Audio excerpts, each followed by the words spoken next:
नमस्कार, मेरा नाम मोहम्मद शाहनवाज है और आप देख रहे हैं एज ऑफ यूथ। जिस तरह से त्रिपुरा में हिंसा हुई थी 26 तारीख को, 26 अक्टूबर को, उसके बाद से सोशल मीडिया में सोशल एक्टिविस्ट और कई सारे पत्रकार लगातार लिख रहे थे। जिसके बाद त्रिपुरा पुलिस ने 102 लोगों पर यूएपीए लगाया है और आईपीसी की कई सारी धाराएं हैं। हमारे साथ श्याम मीरा सिंह हैं जिन पर भी यूएपीए के चार्जेस लगाए गए हैं। तो आप इसको किस तरह से देखते हैं?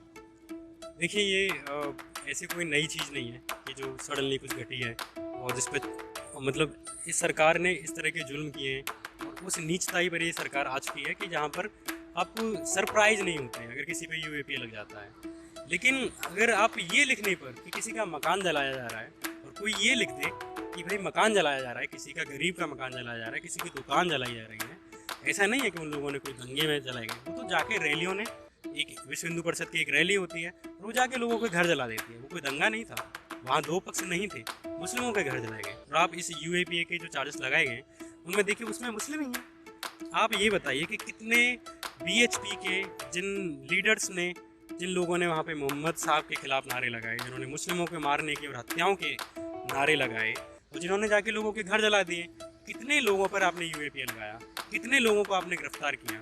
और आपने किन को गिरफ्तार किया? जिनके समाज के लोग मारे गए, जिनके समाज के लोगों को जिन उनके घरों को जलाया गया। आप देखेंगे बीते 2014 से कितने लोगों को लिंच किया गया, कितने लोगों को भीड़ हत्याओं ने मार दिया, कितने लोगों पर, कितने छात्रों पर यूएपीए लगा दिया गया। आप उसी समाज को बार बार टारगेट कर रहे हैं। लेकिन फिर भी मैं यही बात कहूँगा कि इसके पीछे भी एक बड़ी पॉलिटिक्स है। ये मुद्दा केवल मुसलमानों का नहीं है, ये मुद्दा एक तानाशाही और संजीदा आवाज़ों का बीच का है। तो आप देखेंगे कि भले ही ये मुस्लिम्स को टारगेट कर रहे हैं क्योंकि इन्होंने मुस्लिम एक कॉमन दुश्मन बनाया हुआ, लेकिन इनका मुख्य उद्देश्य इस देश में जो बहुजन, SC ST OBC की जो लीडरशिप उभर के आ रही थी, जिसने भाजपा और संघ की राजनीति को एकदम बगल में कर दिया था।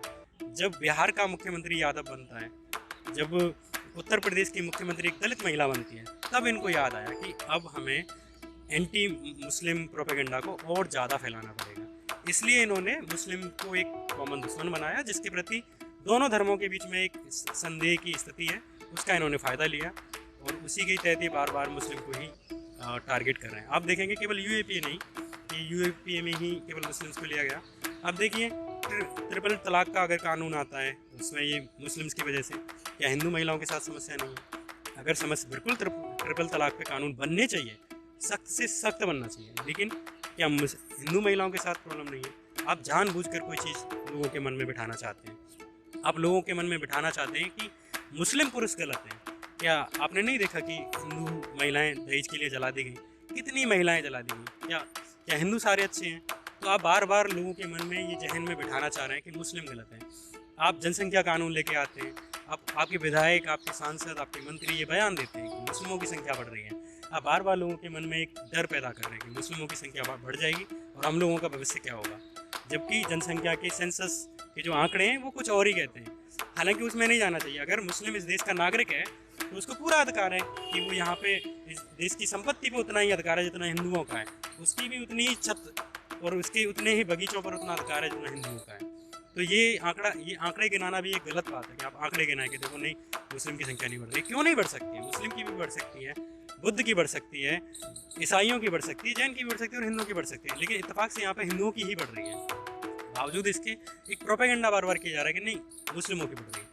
तो ये सारा जो यूएपीए का या त्रिपुरा का, ये सारी चीज़ें वहीं से ही आ रही हैं। तो ये जिस तरह से, मतलब आपने सिर्फ 3 ही वर्ड लिखे, त्रिपुरा इज बर्निंग, और उसके बाद आपके ऊपर चार्जेस लगा दी गई यूपीए जैसे। तो मतलब क्या बोलने की आज़ादी पर हमला किया जा रहा है, कोई पत्रकार हो या आम नागरिक हो? बोलने की आज़ादी पर तो ये एक बहुत टेक्निकल टर्म हो जाता है। ये इंसान होने की आज़ादी पर भी हमला कर रहे हैं। आप अगर इंसान हैं, अगर आपके सामने किसी ऑटो वाले को पीटा जा रहा होगा, आपके सामने अगर कोई दबंग आदमी एक बस वाले को किराया नहीं देता, आप लड़ते हैं। आपके सामने अगर कोई सब्जी वाले का, कोई पुलिस वाला आके सब्जी फ्री में ले जाता है तो आप लड़ते हैं। वैसे ही अगर किसी भी धर्म के लोग, चाहे वो हिंदुओं का घर हो, चाहे वो ईसाइयों का हो, चाहे मुस्लिमों का घर हो, अगर आपके देश में अगर कहीं पे भी जलाया जा रहा होगा, निर्दोष लोगों को जलाया जा रहा होगा, निर्दोष लोगों के घरों को जलाया जा रहा होगा, तो आप इंसानियत के नाते पहली बार बोलेंगे ना कि त्रिपुरा में कुछ गड़बड़ चल रही है, त्रिपुरा में कुछ जलाया जा रहा है, मुस्लिमों के घर जलाए जा रहे हैं। तो अगर आप उसको भी बोलने से अगर रोक रहे हैं तो ये केवल महज एक बोलने की आज़ादी पर हमला नहीं है, ये आपके इंसान होने की आज़ादी पर भी एक हमला है। आपको इससे पहले भी इंडिया टुडे ग्रुप से एक ट्वीट के जरिए ही निकाला गया था, टर्मिनेट किया गया था। उसमें आपने सिर्फ इतनी ही सी बात कही, सेमलेस प्राइम मिनिस्टर। तो और उसके बाद आप आरएसएस के संघ के साथ भी जुड़े रहे, वहाँ से निकल के। तो क्या एक भीड़ तैयार की जा रही, जिस तरह से त्रिपुरा में भीड़ तैयार की जा रही थी और वहाँ पे मतलब ये सब सारी चीज़ें हुई? तैयार की जा रही है, ये एक प्रेजेंट का स्टेटमेंट है, लेकिन इस देश में तैयार की जा चुकी है। ये पास्ट परफेक्ट में आता है, गया गई गए, चुका चुकी चुके, ये उसमें आता है। तो आप देखेंगे कि त्रिपुरा में कोई लोग सडनली थोड़ा ना तैयार किए गए थे, उनके व्हाट्सएप पे लगातार चीज़ें भेजी जा रही हैं।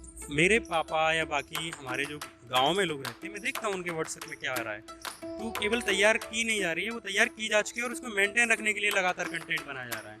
लगातार एंकरों से ऐसी बात कहलवाई जा रही है, लगातार मुस्लिमों को और हिंदुओं का ही मुद्दा बार बार। आज भी आप, मैं गारंटी दे रहा हूँ, आप जाके चैनल चेक करिएगा, हिंदू मुस्लिम का ही वहाँ पे बात हो रहा है। कोई रोजगार की बात नहीं हो रही है, कोई वहाँ पे महिलाओं की सुरक्षा की बात नहीं हो रही। आपके किसानों की जो एमएसपी नहीं दी जा रही है, मैं अभी गांव से आया हूँ और वहाँ पे धानों के दाम नहीं दिए गए, 1100 रुपये में धान बिक रहा है, तो उसकी बात कहीं नहीं हो रही। आप मुझे एक चैनल बता दीजिए जिसने आखिरी बार 1 साल के अंदर धान के ऊपर बात की हो, धान की एमएसपी के ऊपर बात की। बार बार हिंदू मुस्लिम, आज जाके चेक करिए आप, सारे चैनल पर केवल वही हिंदू मुस्लिम चल रहा होगा। तो आप अभी घर से आ रहे हैं, तो आपको आपके घर पे पता है कि आपके ऊपर ये चार्जेस लगे? क्योंकि आप लिखते रहते हैं कि मेरे घर पे मेरे पापा या जो भी आप कहते हैं वो काफ़ी संघी हैं। तो आप उसको किस तरह से देख रहे हैं? क्या रिस्पॉन्स आया आपके घर पे? हाँ बिल्कुल, मतलब मुझे लगता है कि वो संघी कहना भी एक खास शब्द है। वो अनभिज्ञ हैं, अनअवेयर, जिसको नॉलेज नहीं है, जिसको पता ही नहीं कि इस दुनिया में क्या चल रहा है, जिसको ये नहीं पता है कि ये जो मुझ में मैसेज आया वो भेजा किसने है, और भेजा है तो किस मतलब से भेजा है, वो क्या चाह रहा है कि मैं क्या सोचूं। तो अगर उसको ये नहीं पता है तो इसका मतलब उसे मोहब्बत की ज़रूरत है, उसे स्नेह की ज़रूरत है, उसे एजुकेशन की ज़रूरत है, उसे संजीदा लोगों के सराउंडिंग की ज़रूरत है, उसे अच्छे इंसानों की दोस्ती की ज़रूरत है। तो मुझे लगता है कि मेरे फादर को वो चीज़ नहीं मिली, मुझे मिल गई तो मैं एक अच्छा इंसान बन पाया या बनने की कोशिश में हूँ। बात जब मैंने ये यूएपी वाला पूरा हुआ तो हम दोनों के बीच में एक हीटेड डिस्कशन हुआ।